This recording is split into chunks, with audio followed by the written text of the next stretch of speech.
In a perfect world, who would you be? What would your days look like? Maybe you'd finally start that workout regimen, know how to cook your favorite food, or spend more time reading. This ideal self is what many call that girl. This hypothetical girl has her life completely together, all by implementing some simple wellness habits. We see her everywhere from TikTok to TV, but is that girl real? And if she is, do we really want to be her? I'm not sure yet, so let's look into it further.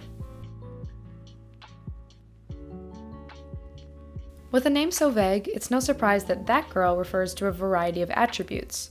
For many, she's the best version of yourself, but there's definitely some traits we see throughout. Drinking lemon water, doing gratitude and journaling, going for a morning walk.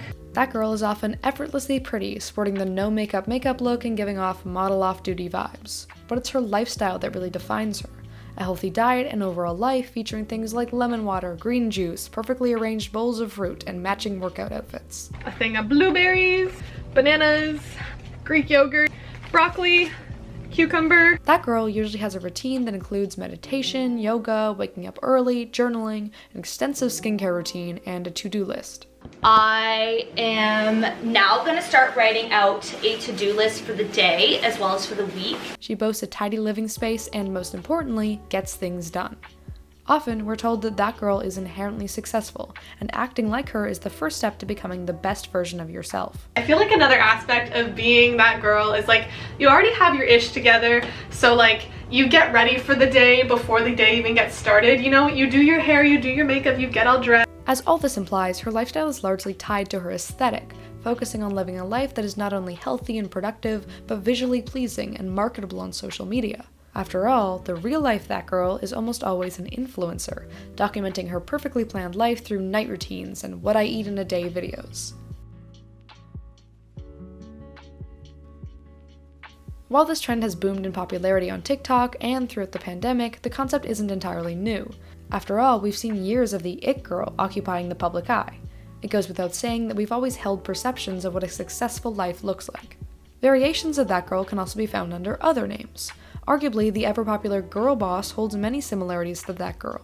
The difference between the tropes is largely generational. While the girl boss is often seen as an ideal of success by millennials, and is perceived as more outdated by younger generations, that girl is an updated idea of the perfect life. But both tropes emphasize productivity to indicate success and outdated hustle culture narratives. I also just feel like it makes you sometimes a lot more productive and you get things done if you kind of put yourself together and you get all ready for the day. That girl has also long existed in media specifically, perhaps without an exact title. From influencers to yoga enthusiasts, plenty of on-screen characters demonstrate the most common that girl traits. I only drink water, and I gotta go do some cardio. We've also long seen characters' obsessions with their or others' social media personas, often to an unhealthy degree. In many ways, these personas are that girl, as they showcase many of the same traits, and that girl is largely about appearances through social media. Rarely, though, do we see characters who are fully that girl, because that wouldn't make for a fully developed character. Even when characters keep up an aspirational social media presence, there's almost always a more flawed and nuanced human being underneath. And when we do see that girl on screen, it's usually an illusion, a woman representing everything the main character would like to be but can't. Watch the way she moves. Imprecise, but effortless. But why has it become so popular? Well, a lot of reasons. Most notably, though, these sorts of wellness trends saw a big spike at the start of the pandemic and throughout it. With people spending more time at home, there's been a desire for productivity and growth during a monotonous period. And of course, as I mentioned, wellness trends are nothing new, and this is in many ways just a natural progression of previous archetypes.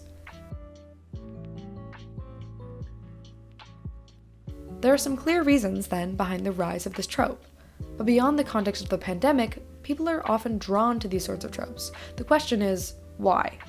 To start, that girl definitely presents a form of escapism, giving viewers the opportunity to watch her go about her seemingly perfect life. There's something satisfying about watching such tidy lifestyles. And better yet, that girl turns self-improvement into a rather easy-to-understand package. Often, it's presented as an end-all be-all solution to fixing one's life, allowing wellness to feel a lot easier to understand and implement. Being that girl means that you function perfectly for yourself. It's comforting to see such finite solutions, like waking up early or doing yoga, turn people's lives around. Wellness has been pretty commercialized as of late, and that girl is no different. the solutions presented are not only time-intensive, they're usually expensive. I wanted to show you the mask that I got earlier, so I got this one from Morphe. This is the Restart Detox Face Mask. Many That Girl videos almost imply that you can solve mental health problems purely through spending money on items like face masks and health foods, but that can be both inaccessible and overly simplistic. Theoretically, the idea of That Girl aims to empower women to be their best selves. It's about focusing on yourself, making positive changes, and overall becoming a better version of. She's an aspirational figure that inspires others to improve their lives. But this isn't always the case. First of all, the trope creates a very narrow, often privileged vision of perfection, and tries to define what the perfect girl spends her day doing. It's intertwined with money, privilege, and whiteness, which is especially ironic seeing as most of the wellness this trend promotes is based in practices from non-Western cultures. What we're basically seeing is the whitewashing of yoga, which is cultural appropriation. And yet, while many influencers tied to this trope do point out that it's intended to be tailored to each person, That girl's not trying to be perfect for others. That girl's trying to be perfect for herself. much of this content still sets out specific and difficult to reach for most standards. There's a pretty specific list of qualities that make you that girl, and they usually don't understand the nuances of individual growth. Admittedly, some say that this type of content has inspired personal growth and healthier habits. It's undoubtedly not all bad, and can help people establish routines that allow for better physical and mental health. I feel like being that girl really means taking care of your mental health as well as physical health. Plenty of the most common that girl traits are things that lots of people do and love. Acai bowls are tasty, and going for walks with podcasts is fun. I'm gonna go on a walk first and listen to a podcast. But overall, those positively impacted seem to be in the minority. Studies show that content like this often doesn't inspire people to form healthy habits, but rather makes them feel inadequate. Watching these constructs of perfect life can be oddly satisfying, but it can also make viewers feel embarrassed about their own lives. Exhale on another side. Rebecca sucks. And the truth is, this content fails to recognize that in reality, basically no one lives like this. Being that girl is often tied to being an influencer, mostly because these routines exist to be marketed on social media. That Girl videos are rarely real life, they're highlight reels. That Girl also offers a view of wellness that's often skewed. Not only is it filtered through social media, it's centered around efficiency and productivity as opposed to actual growth. Embody that girl and be like productive and being on my grind. Wellness doesn't mean forcing yourself to do things that make you unhappy, and that's often what being that girl means. More than anything, this trend is about crafting a persona. But that's not to say you shouldn't be that girl, just that being her should be tailored specifically to you. However, if you are hoping to be that girl, here's a little routine to try. Step 1, wake up early. Step 2, subscribe to my IC on YouTube. Step 3, turn on my notifications. Step 4, watch all my videos. And you're on your way to becoming that girl. What if you don't wake up feeling like that girl? How do you be that girl? You need to go back to sleep and wake back up again so you can feel like that girl. Thanks for watching, I hope you enjoyed.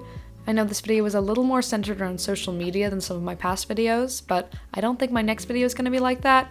Either way, let me know in the comments what type of videos you'd like to see best, if you have any ideas for future videos, and remember to like and subscribe.